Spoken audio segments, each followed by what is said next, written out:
of the Power Over Pain portal in real life. So we are going to switch screens and bring up the portal, and I'm going to do a tour on the portal. And some things to keep in mind that this tour is going to talk about is how to create an account. You do not need to have an account to use the portal, but there are some perks and some advantages in having an account. I'll go over that. One of those advantages is tracking your progress. So we will discuss the graphs that are generated, some of the self-assessments that you can do on the portal. Another advantage is enrolling in a course. There are other courses on the portal that you can enroll in without an account. I will highlight those. And then I'm also going to just showcase the overall structure of the portal. How can you use the resource filter to find the resources that you need, or to find the resources that you would like to share with patients if you are a healthcare provider that's on this call today. So I am now highlighting the Power Over Pain portal. I'm going to just scroll down just to highlight some of the major areas of the portal. So the first section is where we watch the intro video, and there can be some additional banners if you click on the scrolling right arrow. And if you scroll down, we have the resource filter. You can also see the resource filter here. So Information Hub, click on Resources. Further below, we have 4 cards that can help people find support. So you can connect with peer support, talk to a healthcare provider. This is specific and unique to each province. I will show that. Again, another way to get to the resource filter, which is this section right here. A way to find out all of the workshops that are happening is to click on See the Calendar here, or you can click on Events and click Calendar on your right-hand side as well. Our recordings are on the portal as well. And the last card here is how to create an account. The accounts are free, the resources are free, and they will always be free. And lastly, at the bottom, we have a newsletter. So if you're interested in joining our newsletter, we send out a monthly newsletter that highlights a resource on the portal, as well as some upcoming events and workshops. And then we have our privacy policy as well. And if you are interested in sharing the portal in social media or any other avenue, please check out our communication toolkit, which is under quick links at the footer of the portal. Now, scrolling back up, I'm going to just work with these 4 cards here. I want to highlight the peer support first and just showcase what is available there, as well as talk to a healthcare provider. So if you would like to connect with peer support are groups, or in this context, they are groups that are composed of individuals who are living with pain, living with mental health or substance use. These groups are organized by individuals who have walked the walk, and they are really transformative for some people. The groups will meet oftentimes monthly. There is usually a bit of an agenda to the meetings, like a topic that may be discussed, and then there is open discussion around that topic. Now, on the Power Over Pain portal, the People in Pain Network is a group that does meet virtually, and they are available to anyone across Canada. So you do not need to belong to a specific province to join People in Pain Network. You would click Find Meeting Times, look at the calendar of meeting times that are available to you and see what works best for your schedule, and register directly through the link on Find Meeting Times. There's a few other peer support groups as well that are a bit specific to substance use, these 3 here. And the bottom 2 resources are peer support groups that are only available to residents in BC. So this is the Pain Support and Wellness groups, or to residents in Ontario, which is Progress Over Pain. If you do not belong to BC or Ontario, then unfortunately, you're unable to enroll in these peer support groups, but we encourage those individuals to look at People in Pain Network, who is doing a ton of good work in this space. Now, the second tab that I wanted to talk about that is under support is this counseling tab. So under this tab, if you would like to get connected with a healthcare provider, you would scroll down and click on the province that you reside in. So if we're looking at Ontario, you would click this little downward button and be connected with Connects Ontario. That connects you with an individual who has specialization in navigation and will provide free and confidential health services for individuals that are experiencing problems with alcohol, drugs, mental illness, and gambling. If you're interested in Health 811, it is a registered nurse who helps you find accessible information 24/7. So these would be the two numbers available to residents in Ontario. Every province will have different numbers as well as different healthcare providers that are on the phone providing that information. So I would encourage, if you are looking to get connected with a healthcare provider in your province, to take a look at this page here. Now, going back to the home page, I want to now take a moment to talk about the resource filter itself. So the resource filter, I said you can reach through the information hub at the menu bar. You can reach it with this light blue card, or you can just interact with it directly in this dark blue card on the home page. Now, let's say we're interested in pain resources. You would click pain, and this is now going to open up a page with all of the pain resources that are available on the Power Over Pain portal. Please note a few different items here. If you're looking to move to the next page, we have the number of pages with resources up at the top here. Sometimes this gets lost, so I'm just pointing this out. And you can also use this filter on your right-hand side to sort by newest or oldest. We are looking to improve this by having a resource filter by alphabetical order as well. Now, if I'm going to scroll down, there's 6 resources per page. So I'm going to just go to the second page. And for some people, this can become overwhelming. Where do I start? What resource do I start with?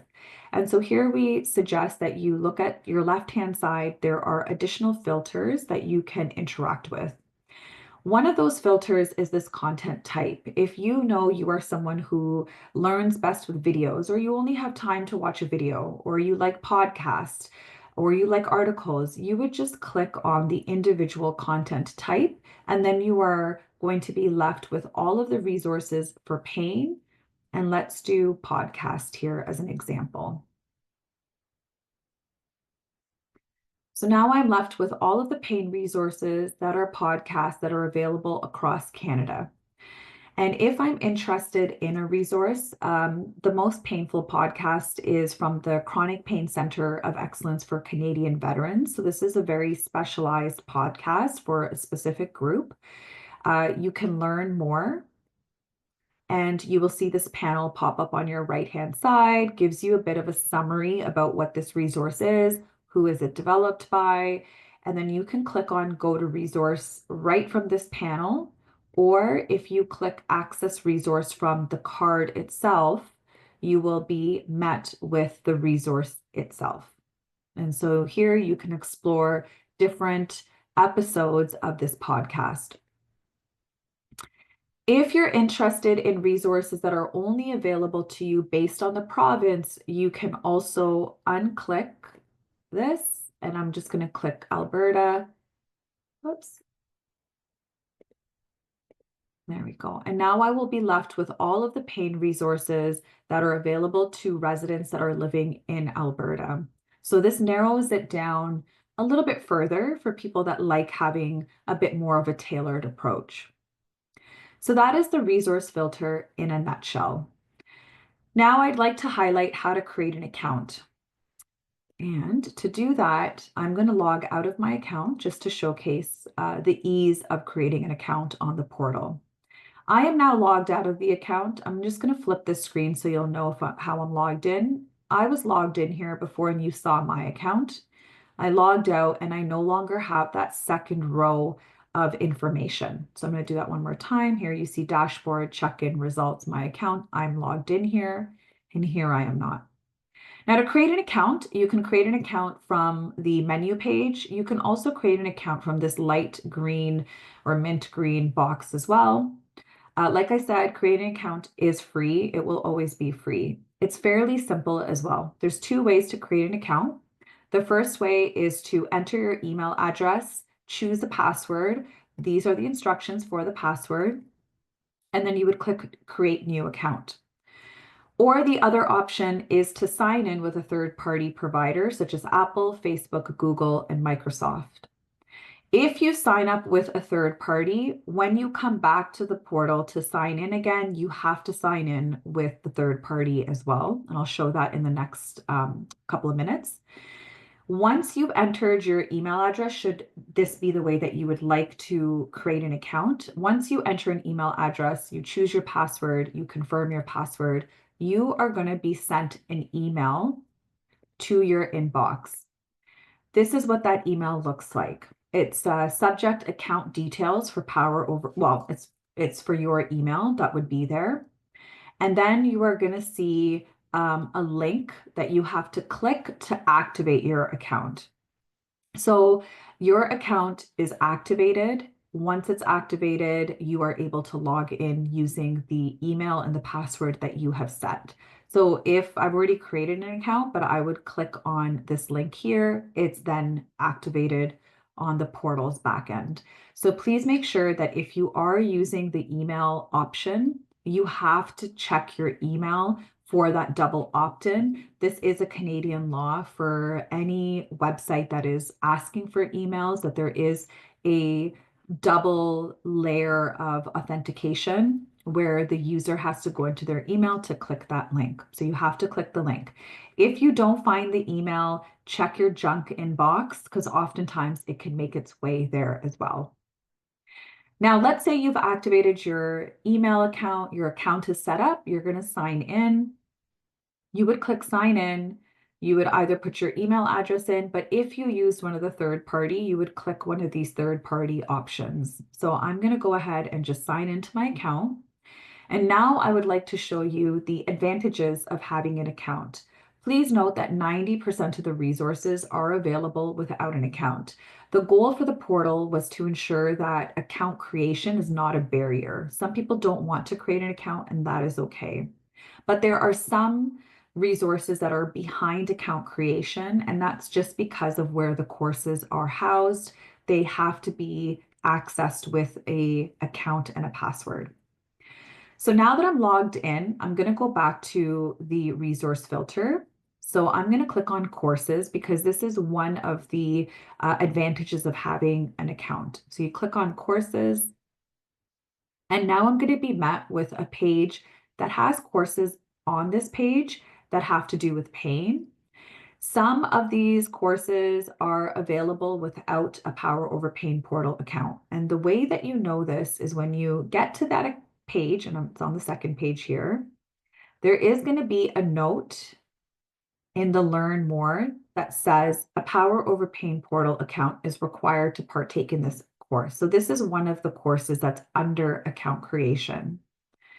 So let's say you're interested, it's actually these three here. Let's say you're interested in the pain course. These courses all vary. Some of them have videos, some are more interactive, some of them are more text, but you would read the summary and see what fits your values and the way that you like to learn.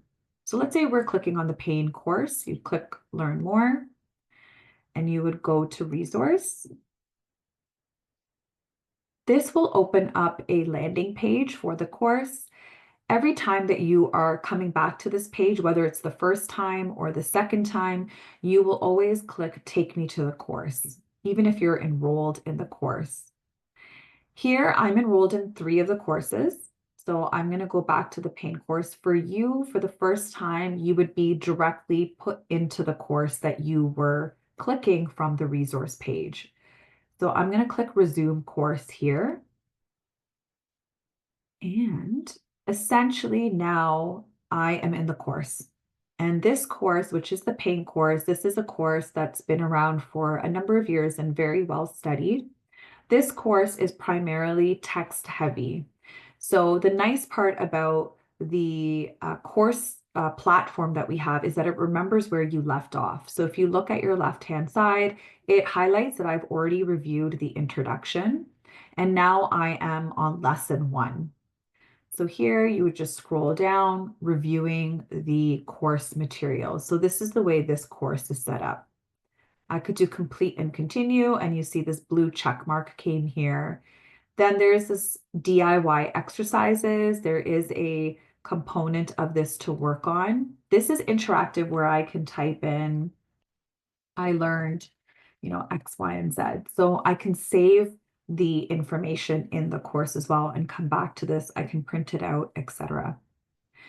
So that is how you would use your account to access 3 of the courses on the portal that require an account. Now, the other advantage of having an account on the portal is the self-assessment. So if you click on the check-in button here, the check-in button is going to bring you to the self-assessments. The self-assessments take anywhere between 10 to 15 minutes to fill in. Some people power through them a lot faster. Each of the questions or the set of questions will have instructions preceding it. So here you see, please respond to each question or statement by marking one box. And this question is asking you about pain intensity. The next section is asking you got to scroll down to read this whole instruction, is asking you about pain interference. So how much does pain interfere with your day-to-day activities? Click next. And I would just, click 5 here if it's impacting my family. If I don't want to answer recreation, I just click next. You do not have to answer every single question. It is up to you on what you want to answer. And you would move through the self-assessment this way. You'll see up here, there's a progress bar of how much you've completed the self-assessment. And lastly, there are some optional questions on substance use at the end of the self-assessment. Before you get there, there is a pop-up that says, do you want to answer these questions? Should you want to answer them, you would just move on to answering those questions. Now, once you're done completing the self-assessment, you would click results to see your results. The beauty of the graphs is that it actually is a snapshot of how often and actually every single time that you've completed the self-assessment. So if you take a look at this graph here, and I will simplify this in a few minutes, but this graph is essentially looking at all of the time points that I've completed the self-assessment. So I've completed at one time point here, July 25th, 2023, another time point, August 22nd, another time point here is April 29th of 2024, and then June 6th of 2024. So you can see 4 different time points. On your right-hand side, this is also highlighting where this red line is, and I'm just going to move it back so it's more visible. So here you see this red line. I'll make it a little bit bigger, where I am now looking at my April 29th, 2024 results. So on your right-hand side, you are going to get a bit of a summary of the different areas that we are looking at in the self-assessment. There is a short description of what your score is saying. And then there are also some suggestions of resources to start with. So let's say you're going through this graph and you're really interested in pain interference, but you don't know where to start with the resources on the portal. If you click here, where it says here, it's underlined in blue, it's going to give you some resources based on your score. So this is slightly tailored to you based on your score. And here are some of the suggested or recommended resources based on where your pain levels are at. If you were interested in mood, you would do the same for mood. I just clicked on here, I right-clicked, and you will see them pop up on mood as well. If, let's say, you're not interested in these resources, you can just click view additional resources and something else, not something else, you'll be sent back to the home page of the resources themselves. Now, back to the self-assessment, one really cool function I'm going to show is, let's say you're really interested in just mood and you don't want any of these other lines on your graph. You can just unclick, or you can click that area. So click this text here, and you'll see the blue line disappear from the graph. You'll see the green line disappear and the yellow line. And now I'm left with just the red line. This may be helpful for people that are really interested in just one area that they're tracking. Maybe you and your healthcare provider are interested in one area or two different areas. And so those are the only two areas that you are really interested in tracking, and that's what you are looking at. Now, we encourage people to share the graph with people that are involved in their care, family, loved ones, anyone who would benefit from understanding more about your pain in a detailed way. So that is it for the self-assessment. And the one item that I'm going to showcase about the self-assessment is if you go to, sorry, this is not, oh, it's too small now. Okay, there we go. So this is your dashboard. Your dashboard is just a dashboard in the sense of, giving you a high level summary of your results. But if you scroll down to the bottom on dashboard, you can set the frequency of how often you want to receive reminders to complete your self-assessment. So if you would like to have reminders once a week because you want to do the self-assessment weekly or every 2 weeks or every 4 weeks, you would come to the dashboard page, scroll down to the bottom, and select your reminder frequency.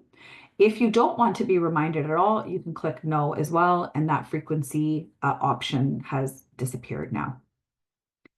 So with that, I'm going to pass. Oh, actually, I'm going to showcase one more thing, which is the calendars. So if you click on events, this is going to give you two options to view the calendar and the recordings. If you click on calendar, you are going to be seeing this page with the calendar. And here we see our April 2025 schedule of events. If you're interested in a workshop that's upcoming, we try to have a workshop once a week. You would click on the title, and then you would register fairly easily and hopefully effortlessly by just entering your first name, last name, and your email address, which you will see in this registration form. So here you would just do first name, last name, email address.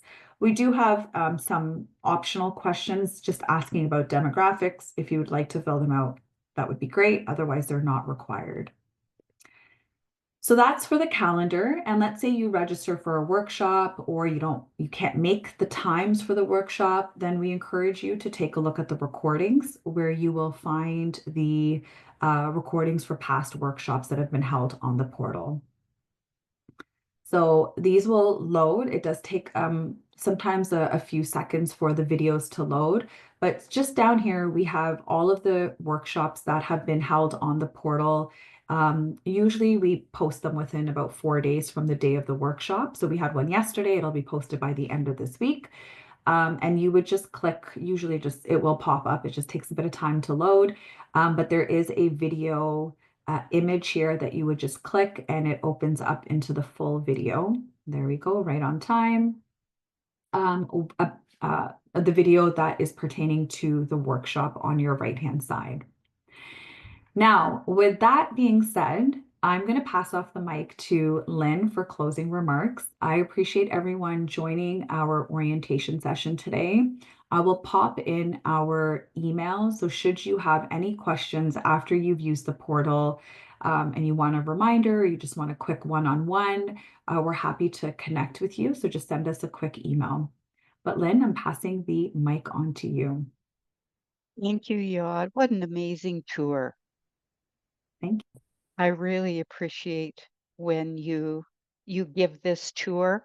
And to everyone, this particular tour is being recorded and you will be able to find it posted on the past events, workshops, orientations. So if you need a little refresher on how to set up that account, how to navigate through the portal, you can get to that recording, and or you can always come to another orientation session because our orientation sessions are unique each time they're done, and you may just pick up on something a little bit different. What I want to highlight for you is you are not alone. The organizers, the creators, the people with lived experience who are working on our panels, all are working together to create this resource so that people living with pain and their families and their supporters have a safe, evidence informed, and always free place to go on the website where you and they can learn how to live well, how to adapt your life, where to find resources that can be of help for you at different places on your journey. If something isn't resonating today with you, you may find that a little bit of time down the road, it will resonate because learning to live with pain takes time. And even I, who have lived with pain for more than 30 years, I'm always learning new things that I can add to my toolkit.